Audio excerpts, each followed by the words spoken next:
मैं एक मुसलमान था और सऊदी अरेबिया में पैदा हुआ हूँ।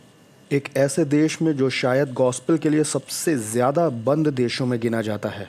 ख़तरा है उन लोगों के लिए जो कि गॉस्पेल बताना चाहते हैं, क्योंकि वहाँ लोग सवाल पूछते हैं अंदर के, और गवर्नमेंट भी ऐसे लोगों पर नज़र रखती है हमेशा, किसी भी चीज़ पर और किसी भी ऐसी एक्टिविटी पर और लोगों पर जो जानना चाहते हैं मसीह को और इस्लाम के रेल्म को तोड़ने की ज़रूरत करते हैं।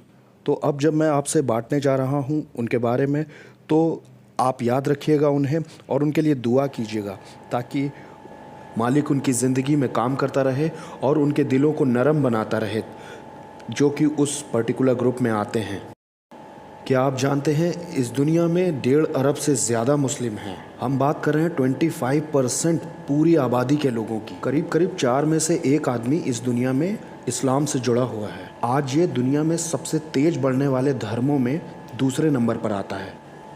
और यहाँ भी, हमारे इस देश में भी, और कई बार हम इस्लाम के विश्वास के बारे में सवाल तो पूछते हैं, लेकिन ये जो सवाल पूछे जाते हैं ये ज़्यादातर डर के मारे पूछे जाते हैं, ना कि इसलिए कि हमें उन तक पहुंचने की कोई इच्छा है। और सही में अगर देखें तो 11 सितंबर के उस हमले ने हम सबों की आंखें खोल दी हैं उस सच्चाई के बारे में कि इस्लाम आखिर सिखाता क्या है और इस्लाम के मानने वाले वो बंदे किस हद तक जाना चाहते हैं। और मैं भी उनमें से था जो ज़िंदगी के किसी मोड़ पर खुदा के लिए कुर्बान होना चाहता था।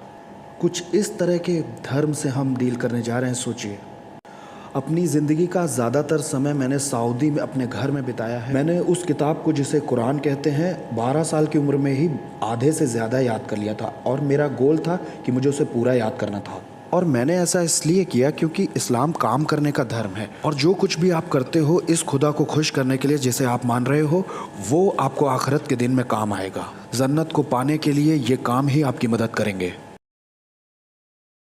हालांकि एक मुसलमान को बड़ा किया जाता है इस विश्वास को करने के लिए कुछ चीज़ों पर, जिसे मैं कहूँगा इस धर्म की साइकोलॉजी।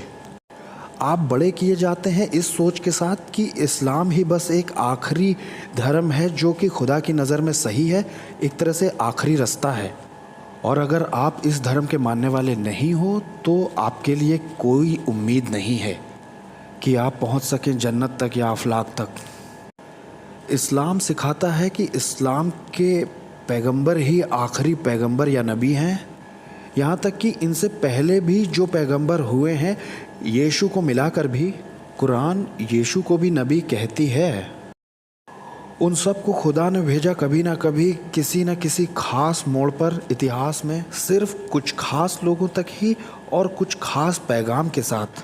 लेकिन 1400 साल पहले जब इस्लाम का पैगाम आया तो ये इकलौता और आखिरी पैगाम है जो भेजा गया है सारी इंसानियत को।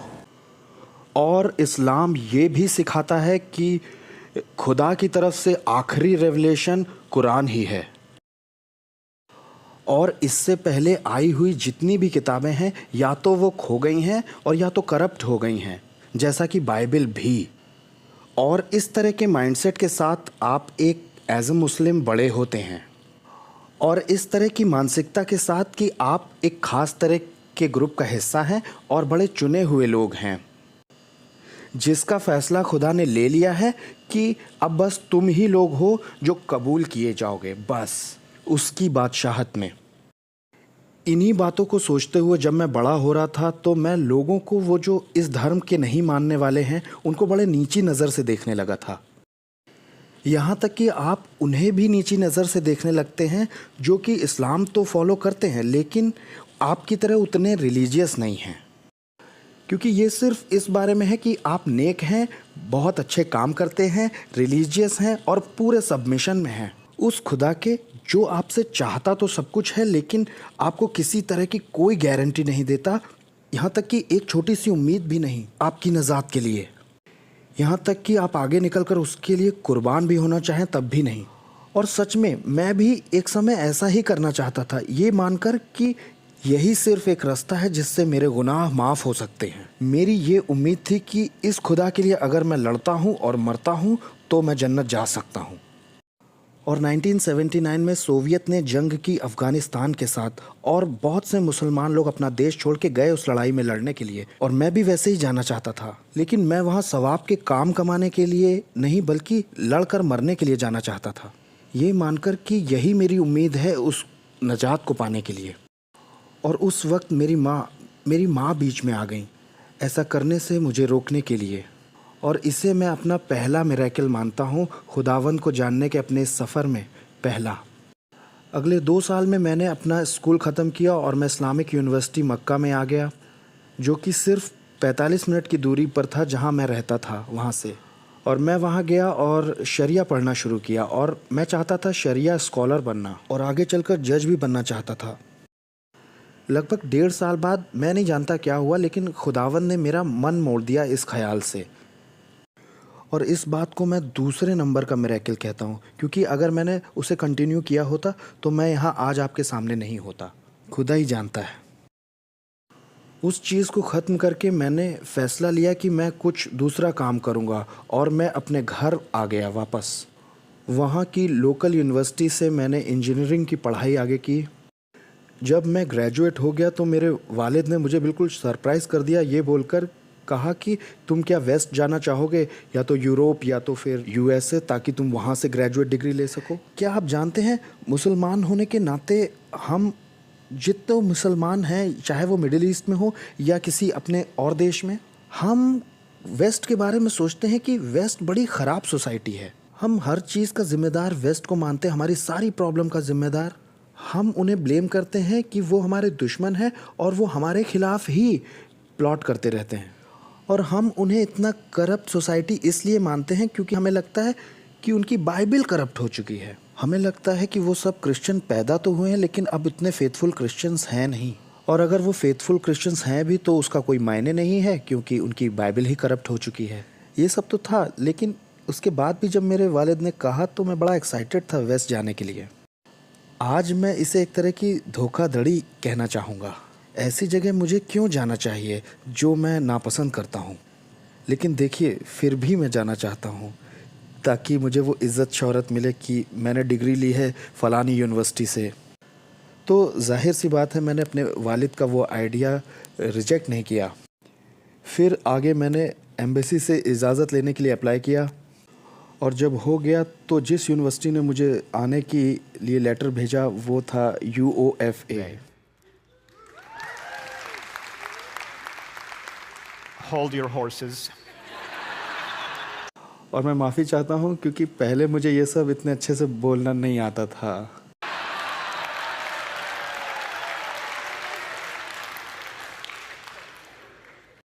तो आखिर मैंने कर दिखाया, और जो कोई मुझसे मिलता वो यही कहता कि वहाँ का माहौल ज़रा रेगिस्तानी है। तो मैंने कहा जहाँ मैं रहा हूँ वो भी तो वैसा ही है, लेकिन जब मैं यहाँ आया तो वहाँ बिल्कुल अलग था, और कुछ और भी था। मैं अपनी ज़िंदगी में ज़्यादातर इंग्लिश पढ़ता हुआ आया हूँ।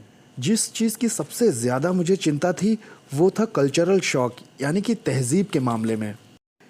मेरे देश में मेरे जो कई दोस्त थे जो मेरी ही तरह बड़े रिलीजियस थे, और हम लोग जो दाढ़ी रखते थे और हमेशा मस्जिद जाया करते थे और समय समय पर अपने मजहबी रस्में निभाया करते थे, उनमें से बहुत सारे जब जाते थे एक छोटी सी छुट्टी मनाने के लिए गर्मियों में, और वो आते थे चोटी रखे हुए और दाढ़ी गायब किए हुए, और मैं उनसे पूछता कि भाई हुआ क्या, और मैं समझ गया कि वहाँ की तहज़ीब का बड़ा ज़ोर है, और मुझे इसकी चिंता भी थी। और मैंने अपने आप को समझाया कि मेरी इस ट्रिप का मकसद होगा कि मैं लोगों को इस्लाम में कन्वर्ट करूं, और ये था मेरा सच्चा जुनून। मैंने कभी सोचा ही नहीं कि इंग्लिश किसी तरह की प्रॉब्लम करेगी, जब तक किसी ने ये नहीं पूछा कि व्हाट्सएप, और मैंने ऊपर देखा। मैं यही नहीं जानता था कि आखिर ऊपर है क्या। और फिर जब लोग मुझसे पूछते व्हाट इज़ गोइंग ऑन, तो मैं कहता कि ये तो मैं भी नहीं जानता कि हो क्या रहा है। कुछ लोग मेरी टांग खींच रहे थे और कुछ लोग मेरा दिमाग खा रहे थे, और कहने की ज़रूरत नहीं है, ये ज़बान मेरे लिए थोड़ा अनकंफर्टेबल हो रही थी। 50 to 60% तो मुझे समझ में आ रहा था, लेकिन बाकी ऊपर नीचे हो जा रहा था। मैंने अपने टीचर के पास जाके कहा कि देखिए, मुझे लगता था कि मैं तैयार हूँ, लेकिन अब लगता है नहीं हूँ। वो हंसने लग गई और बोली कि इसे कहते हैं बोलचाल वाली ज़ुबान। उन्होंने समझाया कि घबराओ मत और अमेरिकन स्टूडेंट्स के साथ, उनकी फैमिलीज़ के साथ, अपने पड़ोसियों के साथ अच्छे ताल्लुकात बनाओ और ध्यान दो कि वो किस तरह के जुमले बोलते हैं और सवाल पूछते हैं, और समय के साथ साथ तुम्हें आ जाएगा। लेकिन अगर तुम इसमें महारत हासिल करना चाहते हो तो हमारे पास कैंपस में ही एक ऑर्गेनाइजेशन है जिसे हम फ्रेंड्स ऑफ इंटरनेशनल कहते हैं। तुम उसमें साइन अप कर लो और वो तुम्हें किसी आदमी से मिलवा देंगे या तो फिर फैमिली से, जो तुम्हारे साथ मेहनत करेंगे तुम्हारी लैंग्वेज को इम्प्रूव करने में। और उन्होंने बस एक छोटी सी बात नहीं बताई कि वो एक क्रिश्चियन मिनिस्ट्री है। I went. अब मैं गया और मैंने साइन अप किया और 2 हफ्ते के बाद मुझे वहाँ से भी लेटर आ गया कि हम आपको एक फ़ैमिली से मिलवा रहे हैं। और 2 दिन के बाद उस फैमिली से शौहर ने मुझे फ़ोन किया, अपने बारे में बताया और हमने पहली बार मिलने का फ़ैसला किया। अभी इस समय तक मैं जिस से मिला था मुझे यही लगता था कि वो सब एक क्रिश्चियंस हैं। उनमें और टीवी और फिल्मों में दिखाई देने वाले लोगों में बहुत ज़्यादा अंतर मुझे दिखाई नहीं दिया जब तक मैं इस परिवार के लोगों से नहीं मिला था। ये फैमिली बहुत ही डिफरेंट और बहुत ही स्पेशल थी। उनका लाइफस्टाइल अलग था, एटीट्यूड अलग था, उनकी मोहब्बत और दरिया दिली बहुत अलग थी। और मैं उनके बारे में कह सकता हूँ कि उनके अंदर असली दिली इच्छा थी मेरी मदद करने की, या जो भी वो कर सकते हैं मेरे लिए। मुझे याद है कि एक इंग्लिश स्कूल की सेरेमनी थी और मैं स्टार्ट करने ही वाला था कि उन्होंने मुझे सरप्राइज़ कर दिया वहाँ आकर उस सेरेमनी में, फ्राइडे के दिन, वीकेंड्स पर। और उनकी इस बात ने मेरा दिल छू लिया। ये सब होने के बाद भी मैं किसी मजहबी बातचीत में उनके साथ नहीं पड़ता था, भले मेरी इच्छा थी कि मैं उन्हें कन्वर्ट करूँ इस्लाम में। मुझे लगता था मैं उस बातचीत में पढ़ने के लिए अभी तैयार नहीं हूँ, अभी तो मैं सीख ही रहा हूँ कि किस तरह से कन्वर्ट करते हैं। उस परिवार के साथ 7 या 8 महीने हुए होंगे ताल्लुकात बने हुए, तभी मैंने फ़ैसला किया कि मैं अपने आप को और बढ़ाऊँगा और मैंने दूसरी यूनिवर्सिटीज़ में अप्लाई किया। ज़्यादा समय नहीं लगा और मुझे ASU ने एक्सेप्ट कर लिया। At that time. आप कह सकते हो कि एक शैतान बचाया गया है, मुझे बुरा नहीं लगेगा। वहाँ से निकलकर मैं यहाँ आ गया और मैंने अपनी डिग्री कंप्लीट की। और इन 3 सालों के बीच में मैंने इस मज़हब के कल्चर को सीखना शुरू किया, जो आज़ादी इस मज़हब में है। जैसे बहुत से लोग, आप जानते हैं, अपने आप को क्रिश्चियंस कहते ही नहीं हैं। मैं ऐसे लोगों से भी मिला जो खुदा के बारे में बात भी नहीं करना चाहते। कुछ लोग ऐसे मिले जो कहेंगे कि मैं कभी कभार ही चर्च जाता हूँ, या इस ओकेजन पे या उस ओकेजन पे ही जाता हूँ। और ये जानकर मैं इस सच्चाई से रूबरू हुआ अपने दिल दिमाग में कि हर चीज़ जो मैंने सीखी है क्रिश्चियनिटी के बारे में अपने घर पर, वो सच नहीं है। और हर कोई जो पैदा हुआ वो क्रिश्चियन नहीं है या इस धर्म का वारिस नहीं है। इससे थोड़ी दिक्कत तो हुई, लेकिन मैं तब भी यही मानता था कि इस्लाम ही सच है। मुझे लगा हो सकता है जो अंदाज़ा इस्लाम लगाता है अपनी टीचिंग में वो शायद थोड़ा गड़बड़ है। और इन बातों को मैंने अपने मन में ही रखा। अपना ग्रेजुएशन ख़त्म करने के लगभग 2 साल बाद मैं एक और जवान आदमी से मिला। जहाँ मैं काम करता था वो एक मसीही विश्वासी था और उसने मुझे तुरंत उस फैमिली की याद दिला दी जो मुझे सालों पहले मिली थी। वैसे मैं बता दूं कि जब मैंने छोड़ा तो हमारे ताल्लुकात ख़त्म हो गए और मैंने कभी जहमत नहीं उठाई उनसे बात करने की भी। और अब तक मुझे बड़ा हौसला आ गया था और मैं बात करना सीख गया था। अब मैं बातचीत शुरू कर सकता था उनसे और उनके परिवार से, उनकी पत्नी से। और अब ये जो नया ताल्लुकात बना था इन 2 सालों में, उसमें मैंने शुरू किया उनसे इस्लाम के बारे में बात करना। मैं ये सोच रहा था कि मैं उसे सरप्राइज़ कर दूंगा ये इन्फॉर्मेशन शेयर करके कि तुम्हारी बाइबल करप्ट हो चुकी है और इस्लाम सच्चा है। और भी कई सारी सच्चाइयाँ जो मुझे बताई गई थी कि तुम 3 खुदाओं को मानते हो और क्रूस तो कभी हुआ ही नहीं था। और मैं इसलिए सरप्राइज़ हुआ कि किसी बात से वो हिला ही नहीं। दरअसल मैं जो भी उसके सामने डालता उस बात को झूठा साबित करने के लिए उसके पास तर्क थे। और मैं थोड़ा परेशान हुआ। मुझे लगा कि मैं अभी शायद रेडी नहीं हूँ इस्लाम के बारे में शेयर करने के लिए या किसी को इस्लाम में लाने के लिए। लेकिन जो सवाल वो मेरे ऊपर दागता था वो मेरे अंदर ही रहते थे और मैं घर जाता और जो कुछ उसने कहा है उसे सोचता था। जैसे कि वो क्यों रिजेक्ट करता है कि क्रूस कभी नहीं हुआ, और वो क्यों इस बात पर यकीन करता है कि बाइबल खुदा का कलाम है। और बहुत सी बातें, जैसे वो क्यों मानता है कि यीशु शरीर में आया हुआ खुदा है। और मैं अपने समय में अपनी जांच पड़ताल को जारी रखता था और मैंने महसूस किया कि इंजील में जो क्रूस की घटना दी है उसमें बहुत सी बातें बाकी हैं जो मुझे बताई नहीं गई या जिस पे मैं भरोसा करता हूँ उसमें। आप ऐसा कह सकते हो कि उन दोनों फैमिलीज़ का खुदा ने इस्तेमाल किया अपने नजात का बीज बोने के लिए। और मैं एक ऐसे मुकाम तक आ गया जहां मेरा हौसला बिल्कुल टूट चुका था अपने ईमान में। अपनी किसी भी तरह की रिलीजियस ड्यूटीज़ को पूरा करने में मेरा इंटरेस्ट ख़त्म हो गया था। और बात यहाँ तक आ गई कि मेरे दोस्त जो मेरे साथ काम करते थे, जो इतना रिलीजियस भी नहीं थे, वो भी बोलने लगे कि ऐसा कैसे हो सकता है कि तुम रोज़े ना रखो और दुआ के लिए समय ना निकालो। आप जानते हैं शैतान भी एक तरह से हमला करता है जब वो आपको सच ढूंढने से रोकना चाहता है, और वो कुछ भी करता है, किसी को भी हथियार बना के इस्तेमाल करता है। लेकिन खुदा बहुत फजल करने वाला और बहुत दया करने वाला है। मेरे साथ उसने बहुत पेशेंस दिखाया। सन 2001 में संडे के एक दिन मई में अपने दोस्तों के कई बार चर्च में इनवाइट करने के बाद मैंने उस संडे को ये फैसला किया कि चाहे जो भी कारण हो लेकिन मैं चर्च जाऊंगा। मैंने कहा, जो मेरे अंदर एक छुपी हुई बात थी, मैं बोला मैं चर्च तो जाऊंगा, वहाँ बैठूंगा, वहाँ सीखूंगा उनके उन सरमन से जो वो देते हैं मेरे दोस्त को या वैसे ही फैमिलीज़ को, और उनसे बातें निकाल कर मैं इस्तेमाल करूंगा उन बातों का उन्हें कन्वर्ट करने के लिए इस्लाम में। और एज ए इंजीनियर ये मुझे लगा बड़ा अच्छा प्लान है, और पाक रूह को भी शायद ऐसे ही लगा। I arrived. मैं गया उस दिन और मैं वहाँ बैठा सबसे पीछे वाली रो में। मैंने देखा उन्हें गाते हुए और खुदावंद में खुश होते हुए, और बाद में प्रीचर ने प्रीच करना शुरू किया। वो पूरा सरमन मेरे ही ओर था। मैं तो परेशान हो गया। मुझे लगा मेरे दोस्तों ने कहीं पास्टर को बता तो नहीं दिया कि आज मैं भी आया हूँ। और मैं अगले संडे गया और फिर वैसा ही हुआ। मुझे लगा पूरा मैसेज मेरे ही बारे में है। हर संडे मैं जा रहा था और खुदा का पैगाम मेरे जैसे मुझे दिमाग में रख के बनाया गया हो। तब उन्होंने यूहन्ना की अंजील से कलाम देना शुरू किया। उनकी एक सरमन सीरीज जो यूहन्ना की अंजील से थी चल रही थी, और वो 5 साल पहले उन्होंने शुरू की थी। और उनके उस सफ़र में मैंने जाना यीशु के बारे में बहुत खूबसूरत कि यीशु था कौन। और एकदम अचानक से एक मुस्लिम माइंडसेट से निकलकर, जिसने मसीह का इनकार किया हो खुदा का बेटा होने से या शरीर में आया हुआ खुदा होने से, मुझे प्यार होना शुरू हो गया इस यीशु से। और मैंने कहा कि मैं फॉलो करना चाहता हूँ इस यीशु को, चाहे मेरी सोच ये बेबुनियाद ही क्यों ना हो। भले ही मैं जोड़ नहीं पा रहा था उन डॉट्स को, और अभी भी मेरे लिए आसान नहीं था कि अपने आप को मैं उस सांचे से बाहर निकाल सकूं जिसमें मैं ज़िंदगी भर ढाला गया था। सच तो ये है कि मैं उनमें पिछले 1400 सालों तक डूबा हुआ था। लेकिन मैं कहूँगा कि खुदा में बहुत सब्र था, और वो मुझसे मेरी समझ के मुताबिक डील कर रहा था। 11 सितंबर का हमला हुआ, और जो हुआ था मैं उससे बहुत डिस्करेज था, क्योंकि मुझे ये पता था कि ये किया क्यों गया है। अपने ज़िंदगी के भी एक मुकाम पर मैं भी ऐसा ही करना चाहता था, कम से कम अफ़गानिस्तान में जहाँ मैं जाना चाहता था।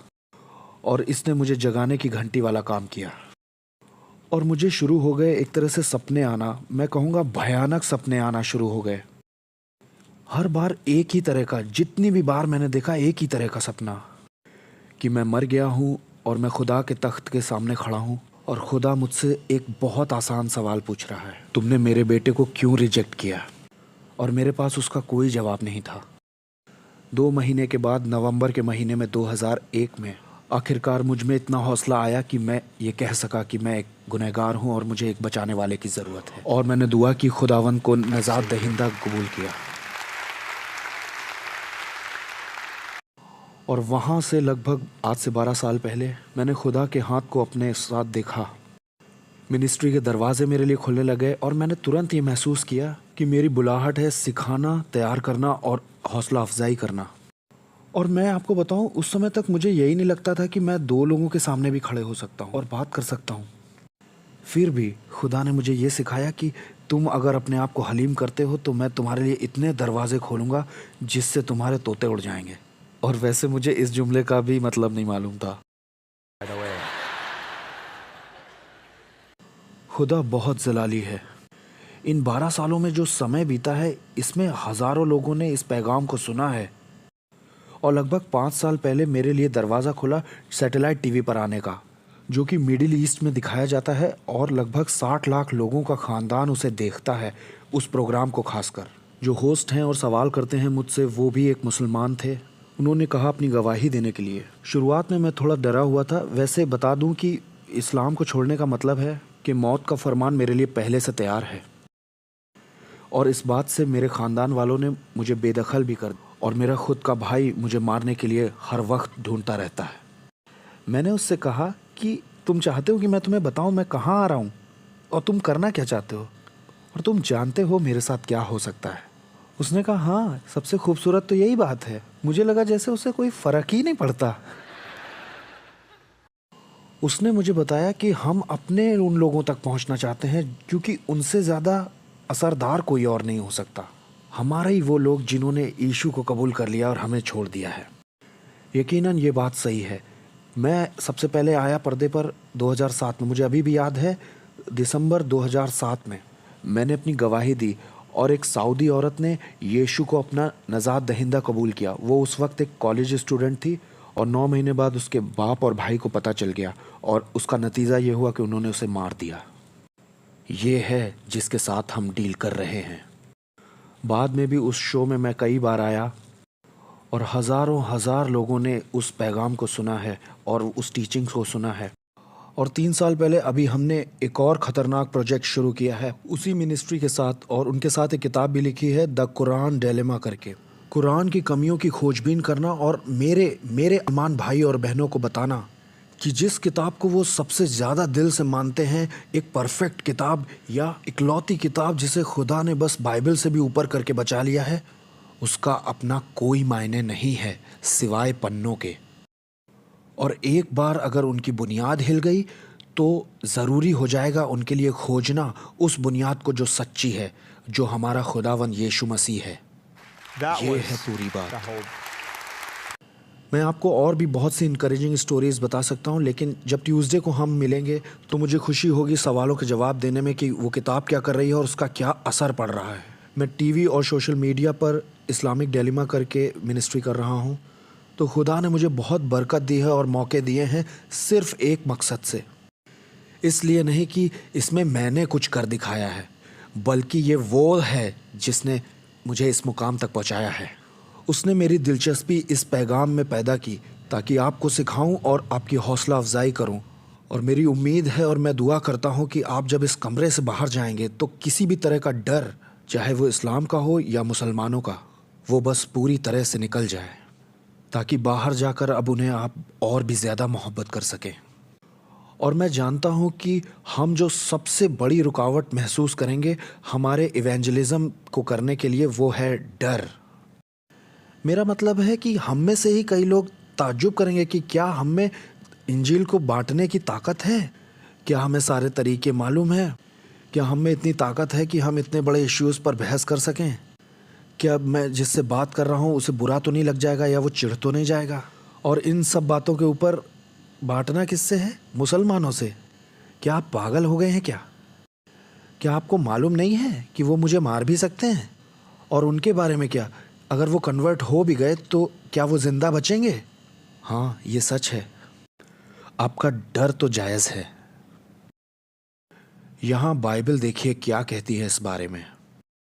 अगर हम 1 कुरिन्थियंस चैप्टर 2 में जाएं थोड़े समय के लिए और हम पहली ही आयत से पढ़ना शुरू करें, इस जगह पौलुस खुद ये दिखा रहा है कि वो कैसा महसूस करता है कुरिन्थियंस को। पौलुस कहता है कि जब मैं खुदा की गवाही देता हुआ तुम्हारे बीच में आया तो कोई सजा सजाया कलाम लेकर नहीं आया था, बल्कि मैंने तो ये फैसला किया था कि मैं मसीह को छोड़ जो क्रूस पर चढ़ाया गया उसके अलावा कुछ और ना जानूं। और ध्यान देने वाली बात यहाँ है, और मैं तुम्हारे बीच में था। देखिएगा पौलुस क्या कह रहा है। मैं कमज़ोरी में था, डर में था और बहुत कांपता था। आप जानते हैं यहाँ क्या हो रहा है? ये पौलुस है जिसने आधा नया नियम लिखा है, जिसे रसूल कहा है खुद खुदा ने और मसीह ने। वो भी ये ऐलान कर रहा है हमसे बिल्कुल ट्रांसपेरेंट होकर कि वो जहाँ जाता है उसे डर लगता है गॉस्पेल बताने में।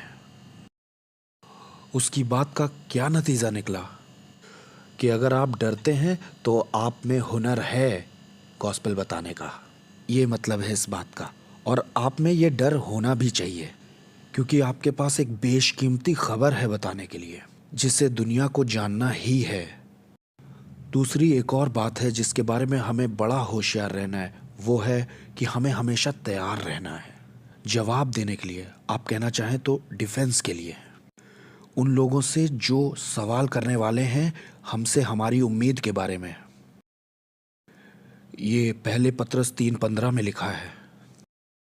वैसे हम सबको एक तरह से अपोलोजिस्ट बुलाया गया है इस आयत के वसीले से। हम सब लोगों से यह एक्सपेक्ट किया गया है कि हम जानें कि हम अपनी उम्मीद के बारे में कैसे जवाब देंगे।